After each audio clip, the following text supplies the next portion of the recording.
Hi, everyone. So, I have an interesting update that's probably not typical of a breast cancer story, but it is a part of it, and so I want to share it. So, while I was in the hospital recovering, I was only there overnight. They actually let me go the next day, and while I was there recovering, I didn't have any pain medication after I came out of the recovery room into my personal room. And so when I was leaving, I was saying, well, I don't need anything. I'll be fine. If this is the worst I'm going to feel, I'm only going to feel better every day. But then they told me, well, you had a pain block during surgery, so that's going to wear off and you're going to be in pain. So let us give you a prescription. And the prescription they gave me was oxycodone. And I went ahead and took the prescription, but I thought, well, I'll only use it if I absolutely need it.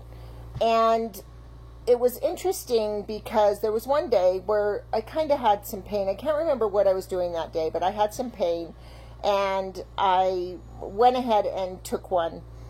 And it's interesting. The very first reaction to it was, why is this a street drug? I felt nothing. I felt a relief of the pain, but that was it. I had felt no euphoria, there was nothing about it that made me feel different than I feel on a daily basis. And I had this realization about the program I do, and it was kind of like this cool validation where I said, oh, interesting. So I teach a lot about addiction and how addiction isn't about pleasure, it's about a relief of suffering. And when you're in so much pain, you want a relief for a while. And so you do these things that don't really make you feel good, but that they make you feel better than you were feeling before. So they relieve the suffering. So it's kind of like, I feel so miserable, I just need to feel better for a minute. So I'll do whatever it takes to get that relief from my suffering. And it was interesting because I realized I felt no benefit because I had no suffering. So I felt no relief from that. However, I want to explain something that happened that I just realized today. I've been meaning to post an update for a couple days, and I haven't because I thought, okay, I have this medication that's a heavier painkiller. So I go back to work on Saturday. And I work from home on the phone, so I thought it won't be a big deal. Saturdays and Sundays are pretty light load. I can handle it. And so Saturday I went to work and I was, well, first of all, like Thursday, I had done a thing where I had reached up this arm and stretched it above my head and tore something. And so one of the things you may not know about breast cancer, but like most cancers, so I have this little, I'm going to show you this little pouch, and it connects to these little tubes that are drain tubes. And those drain tubes are for all the swelling and the liquid that is blood, all of that that's coming out of my body. And so that's common after major surgery. And what happened is when I tore that Thursday night, the pain was excruciating the next day. And so, and there's a high volume of blood flow that had stopped before. And so I tore something in there, some stitches or something. And so I knew it wasn't a bad enough tear, like it was just I had done something I shouldn't, right? And so I decided I would take one that day for that pain. And then I had this plan that since I'm returning to work, I'll take light medication in the morning, and then the last 4 hours of my work. So I work from 6 a.m. to 2:30 p.m. Those last 4 hours, I'll take the oxy so that I can make it through the day and prevent having that pain. And I've had this really interesting thing happen. So in the morning, I take 2 Aleve to jumpstart any pain from having slept wrong or anything like that. And then I'll take a couple hours later, I'll take 2 Tylenol, and then 2 hours later, I was taking I was adding in the oxycodone, which I was just doing the Aleve and the Tylenol. And after work on Saturday, I was wiped and everything hurt. And I assumed it was because I was sitting up in the chair, and that's a new position, so it's going to be pulling at muscles and stuff that I wasn't pulling at before. But what happened is I went to bed. I thought, wow, I can't handle that. So today, I moved my computers around, and I put myself in the exact same position I've been working from. And I have been all week typing and accomplishing things from this position. And then today, all I did was I took maybe 5 or 6 calls. That's all day for 8 hours. I did my normal regime, but then after work, I was wiped out again. And all I wanted to do was sleep.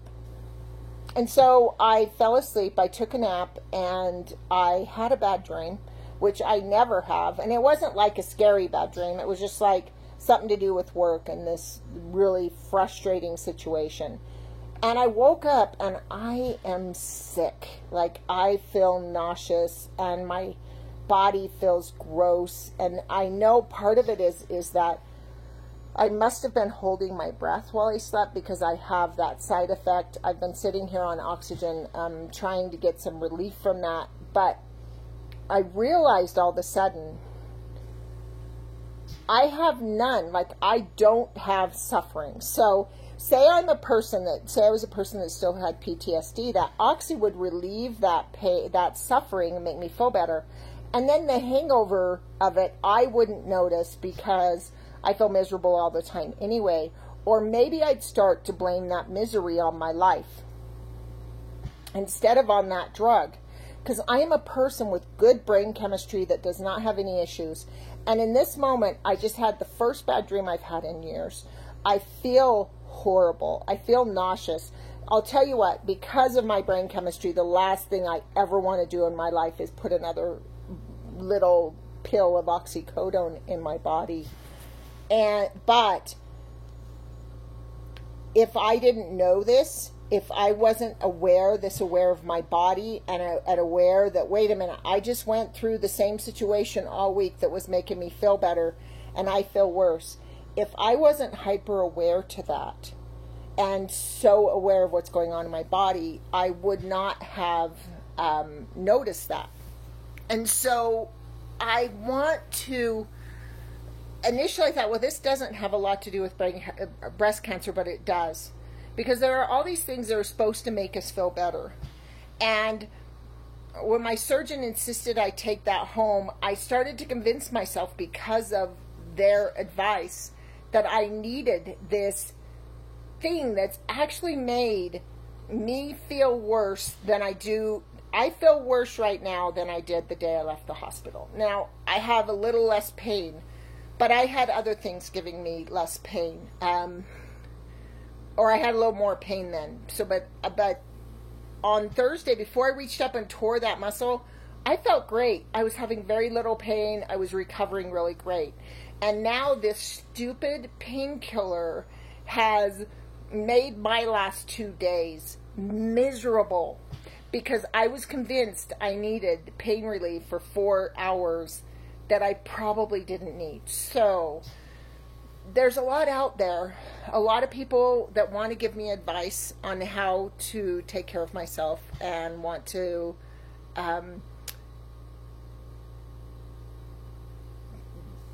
these things that are supposed to make us feel better that can make us feel worse. And so I just want to put out a note. I just wanted to put that out there and say, pay attention to your own recovery and your own process and what you feel inside. And when you're recovering, when you're going through something like this, notice what you want and what you feel, and realize that other people giving advice are trying to help and they want to help, but sometimes not listening to yourself makes it worse rather than better. Sometimes listening to others helps. So we just need to pay attention, and also pay attention to the results. Pay attention to the outcome of what we listen to. So I'm going to log off. I'm getting a notice on my phone that my storage is full, so I don't want the video to cut off. But I just wanted to touch base and check in and let you know I'm good. I will be finding out the results of the genetic, or the last 5% chance of the lymph nodes this week, and I'll send an update and let you know where I'm going from there, because this is not just going to be about breast cancer. This is going to be about the new life I create after having breast cancer. So thanks for tuning in. Thanks again for your contributions. There's a lot more I have to pay. The bills are coming in, and everything is so helpful. So thank you for that. I'm so touched by your support. So I hope everyone has a great night, and I look forward to feeling on top of the world the next time I check in. Thanks. I'll talk to you